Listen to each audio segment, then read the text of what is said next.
What makes this 4K streaming camera so special? Let's talk about it.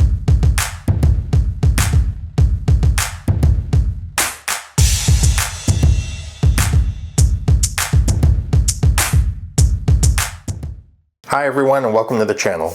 Today we're going to take a look at something a little different from my usual gear review, the NearStream VM20 4K streaming camera. And I want to thank NearStream for providing me this unit to review.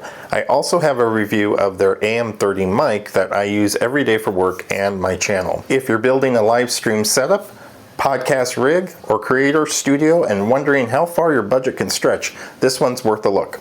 Or if you're just in the need for a high quality pro style camera for online video conferencing, this is also worth consideration. The VM20 is a wired streaming camera. It's 4K capture with 3 output options: USB-C, HDMI, and RJ45 Ethernet.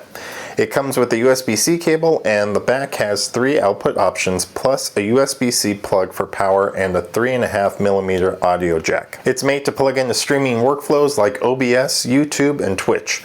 Connect it via USB-C to your computer and you're ready for your next video conference on platforms like Teams or Zoom. It also boasts a 40x hybrid zoom, that's 10x optical and 4x digital, which is impressive for a camera in this class. On the audio side, it features an 8 mic array with AI noise cancelling and a 3.5mm external mic input. It'll pick up 360-degree audio within a 16-foot radius. Let's switch over to the VM20 and show you what the audio and video sound like. I'm using the VM20 now to record my video as well as the audio. So the 8 mics that are on the VM20 are recording this audio. The camera is probably about 3 feet or so away from me. And I've got this remote available that I can use to make changes to the camera itself. So I can zoom in, I can press the button on the remote and zoom in, I can zoom back out. There's presets on this as well, so I can click on presets to program those up.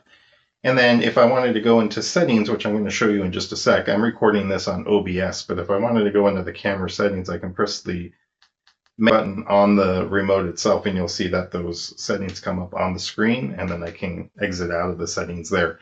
But let me show you what those camera settings do with using the remote on the screen itself, and then we'll look at network settings. All right, so I've just showing you my background right now, and I'm going to show you a couple of things that happen when you go into the settings on the with the remote itself. So if I go into the settings for the remote, you'll see that those settings pop up in the image itself, and I can go down to image, network, settings, and device info, and then I can go into any one of these settings, make my adjustments, and then go back out.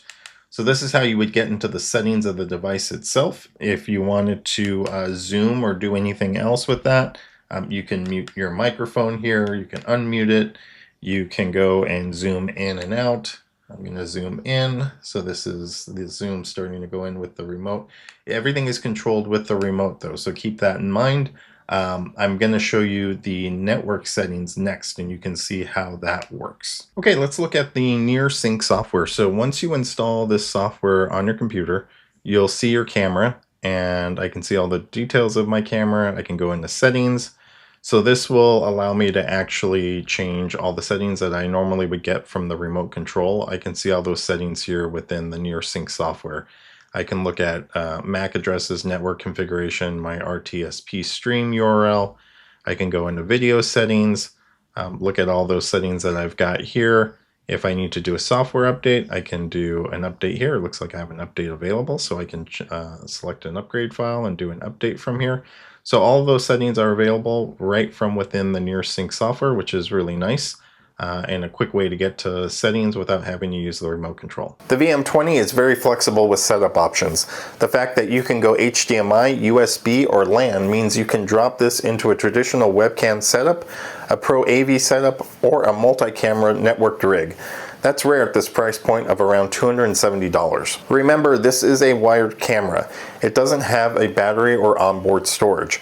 If you're using this for pro-style video conferencing, that shouldn't be a deal killer. If you're a content creator, it's something to keep in mind. Another plus for this camera is the hybrid zoom. If you want to frame tight or switch angles without moving your tripod, that's a huge plus. And finally, the audio array and AI noise canceling actually works better than I expected. For a static camera in a podcast setting, it removes ambient chatter nicely. Now, no product is perfect, so here are a few caveats. While it supports 4K, you're capped at 4K 30 frames per second. So if you're chasing high frame 4K or slow motion capture, this isn't it. The build and optics are good for streaming, but they're not on the level of a mirrorless camera with a large sensor. Low light performance is good, but not great for cinematic.